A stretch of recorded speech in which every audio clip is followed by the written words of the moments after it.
First, the new legend, Vantage. Her passive will highlight enemies in your FOV while aiming down the following sights: unarmed, 2x HCOG, 3x, 4x, and all sniper sights. Highlighted enemies will show what Evo shield and helmet they have. There will be a bullet drop indicator on or underneath your crosshair, so you can adjust your aim accordingly. For her tactical, holding the tactical button will set Echo in front of you and will launch you to Echo's position. Pressing your tactical button summons Echo and sends it wherever you're pointing at. The max distance you can point to is 40 meters, while the max range for Echo is 55 meters. Hold the tactical button with line of sight of Echo to jump to its position. Upon reaching Echo, you'll have the option to double jump, covering extra distance and changing your direction. Switching it up. If you recall on running the opposite direction, Echo might not be able to catch up to you and therefore will take longer to arrive. For her ultimate, you equip a sniper rifle which holds a maximum of 5 bullets. Each bullet takes 36.5 seconds to recharge for a total of 182.5 seconds for all bullets.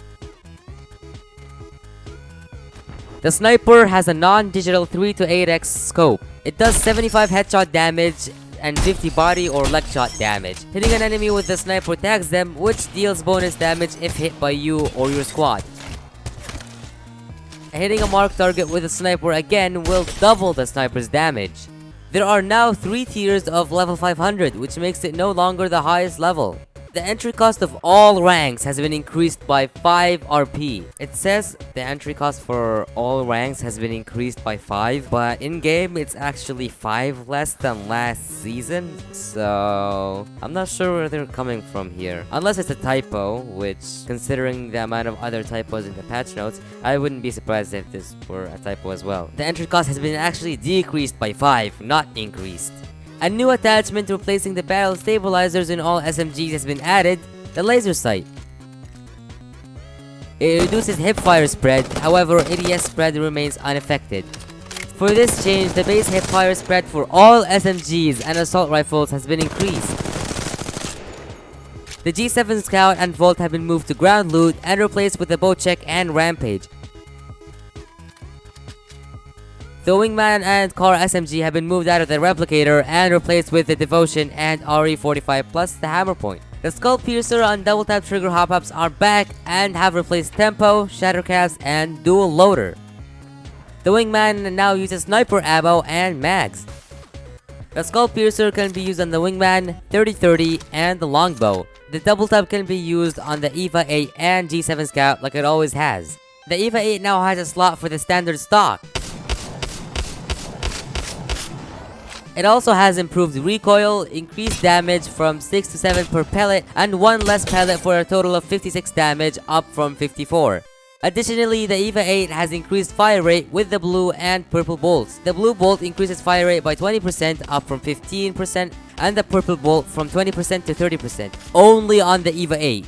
Basically making the EVA 8 broken again. The Bocek now does 70 damage at full draw, up from 60. It has faster tempo draw speed, 0.38 up from 0.32, which makes it insanely fast.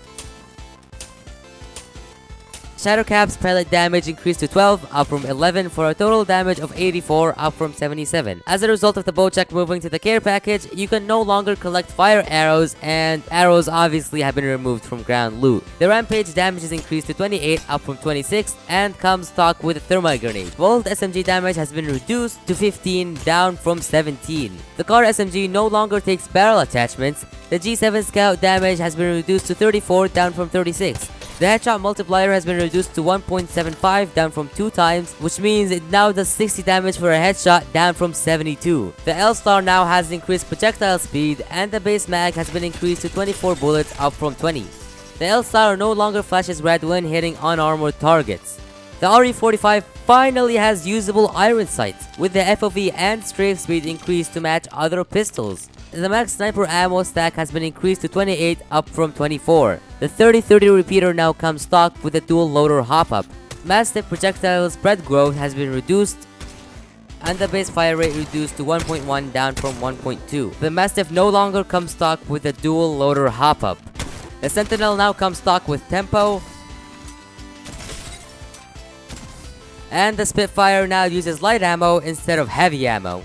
The Guardian Angel has been removed from the gold backpack and replaced with Deep Pockets, which increases the medkit and shield battery stacks to 3 while increasing Phoenix kit stack to 2. The change that everybody's been waiting for. Whether you like it or not, the self-revive has been finally removed from the game and has been replaced with Guardian Angel on the gold knockdown shield.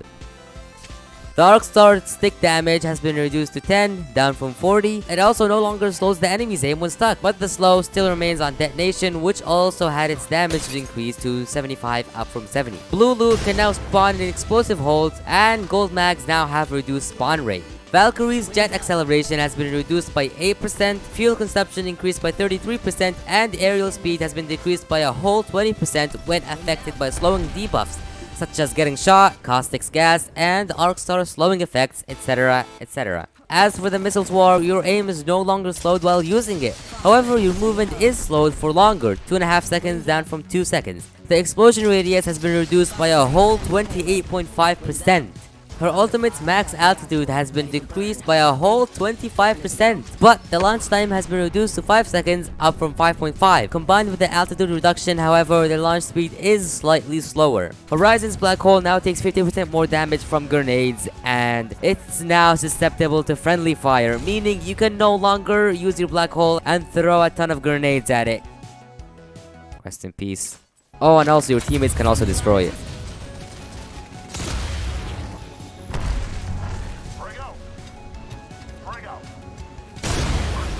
Watson's fences now plays better and more reliably, but in my experience, they're more frustrating to place. Newcastle now moves 25% faster while reviving, but the turn speed has been reduced by 50%. The white knockdown shield health has been increased to 200, up from 150, and the blue knockdown shield revive health has been increased to 300, up from 250. His mobile shield now moves twice as fast and has increased health 500 up from 350. His ultimate now has stronger and more severe slowing effects. Mad Maggie's drill now moves twice as fast. Her ultimate is now much better, traveling twice the distance while dropping the same amount of speed boosting magnets. The duration has been increased to 10 seconds, up from 5 seconds. The Wrecking Ball now deals damage to all enemy objects, such as Revenant's Totem, Rampart's Shield, etc, etc. It also completely destroys Gibraltar's Bubble, which makes it a hard counter to it. Rampart's amped covers can now be placed uninterrupted by teammates. Revenant's Totem finally gives you the option to see where it's going to be placed instead of placing it immediately. The long-awaited change is here. Crafting materials picked up by any member of your squad will now give the entire squad crafting materials, instead of everyone having to pick it up individually. There have been a few changes to the prices of some equipment in the replicator, which I'll put up on screen right now. Unfortunately, Olympus has been removed from the map rotation. It's now King's Canyon, World's Edge, and Storm Point. The ring 1 damage has been increased to 3, up from 2, which matches round 2's ring damage. The ring will now shrink after only 60 seconds, down from 180. And compensation for that, the ring closing time has been increased drastically for each map. Reloading is finally prioritized over reviving on controller.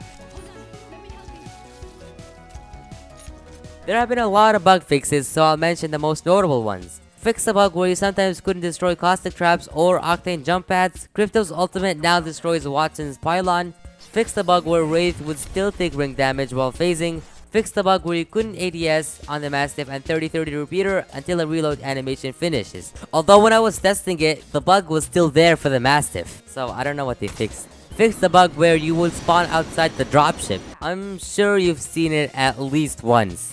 And that's about all the changes in Season 14. If you enjoyed this video, liking and subscribing would be greatly appreciated.